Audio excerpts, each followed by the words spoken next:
Visions, dreams. I'm not going to talk about visions today. I do want to talk to you about dreams, however. Now, I'm not talking about the kind of dreams that you have when you eat too much pizza late at night. That's a different kind of dream. I'm talking about those dreams that began in your life when you were a little child. How many of you all had a dream when you were a little child? It was something you just felt, this is what I'm here for. Yes, this is what I want to do with my life.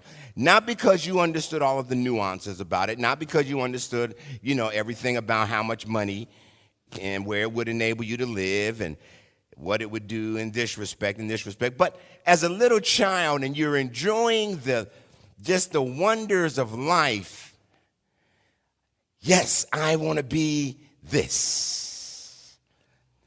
And then life's realities begin to settle in as we get older, and we begin to be conformed to the system in which we are brought up. Do I have the right folk this morning? We begin to adapt our lives to, first of all, what our parents think we should be and do. And if the dream manages to survive that experience, some parents are notorious at being dream killers.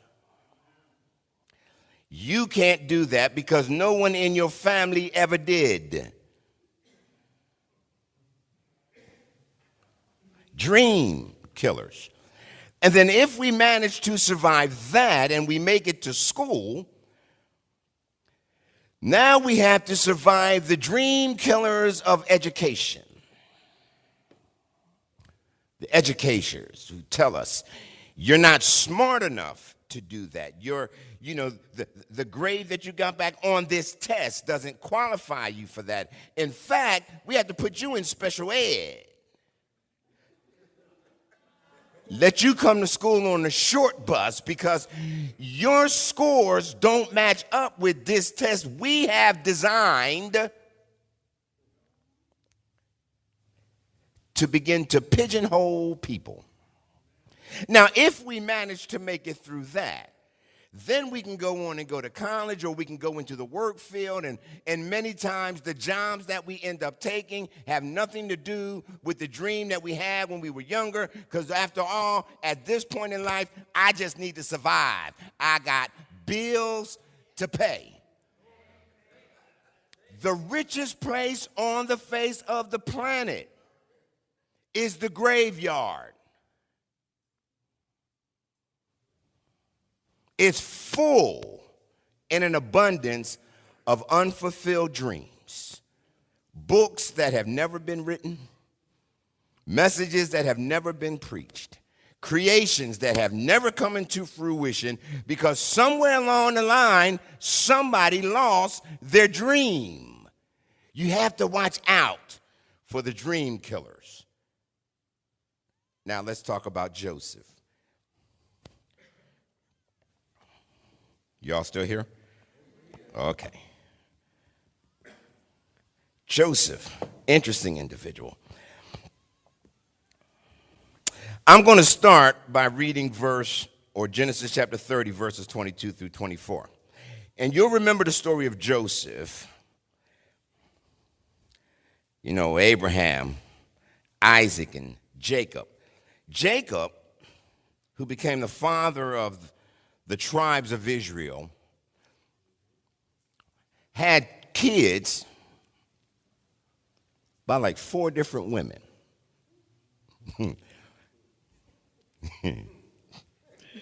That's another message. Might have come a time somebody would have come up to one of his kids and said, so who's your mama? We say, who your baby daddy nowadays. We would have said, who your baby mama? Never mind. But he loved Rachel. Y'all remember the story. He wanted Rachel, and Joseph or Jacob got tricked. And he ended up marrying Leah. And then he had 2 concubines, where he had one for Leah, and then he had to work for 7 years, and then he got tricked again, and he had to work for 14 years to really get the woman that he wanted. I probably would have remained single, but that's another story. That's a long time to work for a woman. What? Whew. Oh, let me get back on track here. And so, let me get off that rabbit trail. And so he ends up with Leah. He ends up with Rachel, and then Leah and Rachel both have concubines, servant girls. And Jacob is having children by all of them. It was okay in those days. So Rachel, however, has this problem because Rachel was barren. Rachel couldn't have kids. So Leah, she's having kids. Both the concubines are having kids. But the wife that Jacob loved, she didn't have any. So she's feeling a little bit distraught, and that's where we want to pick up. Because in Genesis chapter 30, and you got to get this. In Genesis chapter 30, verses 22 through 24, it says, "Then God remembered Rachel, and God listened to her and opened her womb. So she conceived, and she bore a son and said, 'God has taken away my reproach.' And she called his name Joseph, saying, 'May the Lord add to me another sin.' God has taken away my reproach," and she called his name Joseph. The God that opens wombs takes away reproach. Stay with me.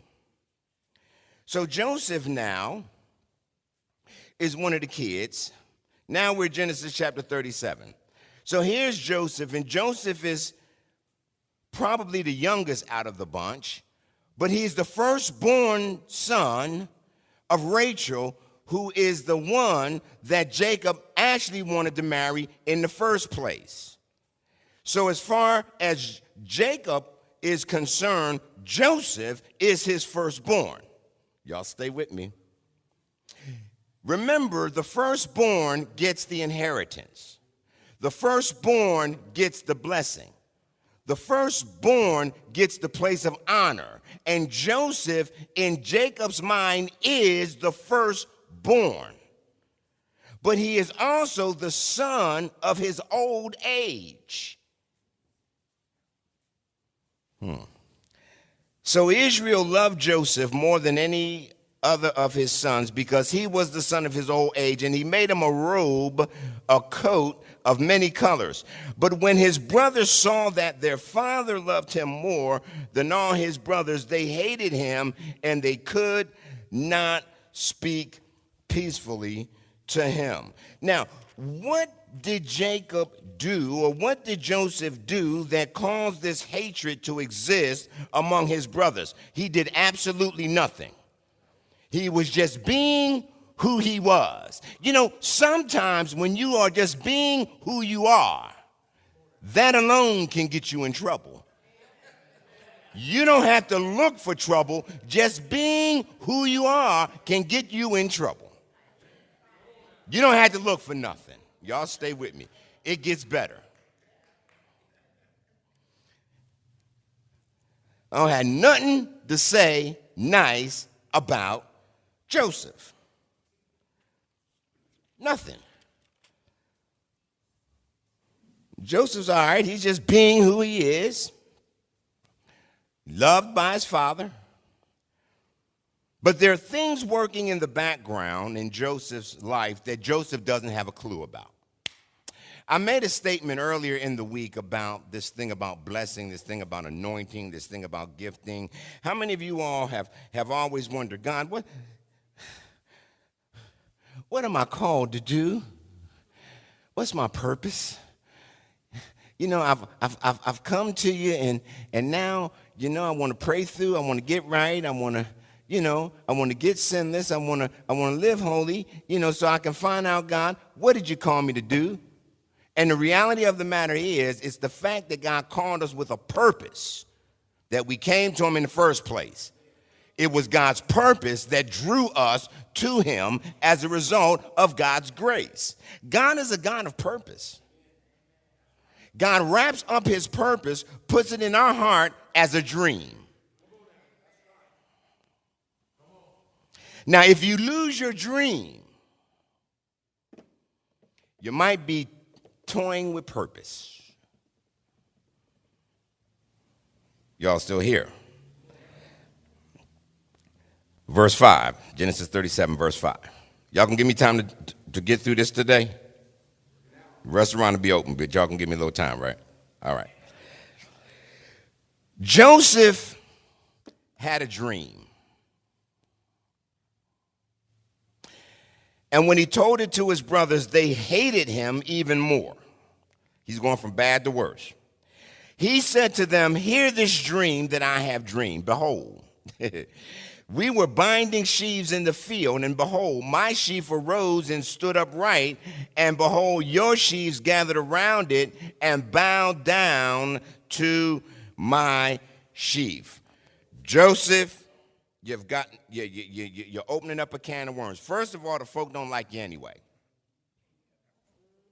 Now you're going to come up and you're going to tell them you're having a dream.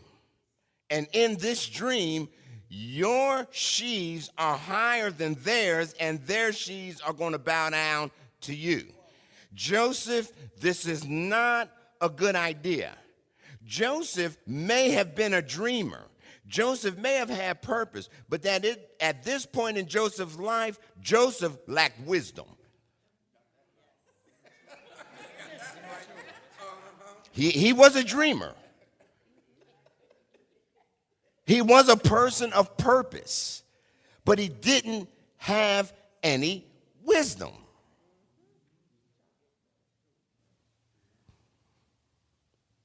There are some folks you don't want to tell your dream to.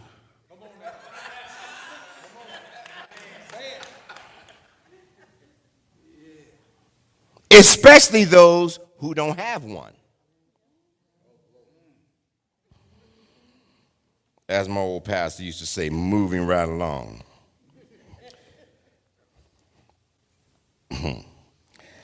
So, I said, really? Okay. Verse 9. So he had another dream. Told it to his brothers. Said, listen. Said, I had another dream. This time, the sun and the moon and the 11 stars were bowing down to me. So when he told his father as well as his brothers, his father rebuked him and said, what is this dream you have? Will your mother and I and your brothers actually come and bow down to the ground before you? And his brothers were jealous of him, but his father kept the matter in mind. So you having dreams of greatness. That's what they were. Dreams of greatness. Not only are my brothers going to bow down, but my mother and my father, they're going to bow down before me too. Now, they didn't have a dream, but they could interpret his. Joseph, what is on your mind? I don't know. I'm having these dreams. I'm sharing my dreams. Isn't that what dreamers do? Yes. Because whatever is in a person's heart in an abundance, it's coming out. As he thinks in his heart, so is he. And out of the abundance of the heart, the mouth speaks. So whatever's in you is going to come out. It's going to come out of your mouth. So when people tell you who they are, believe them.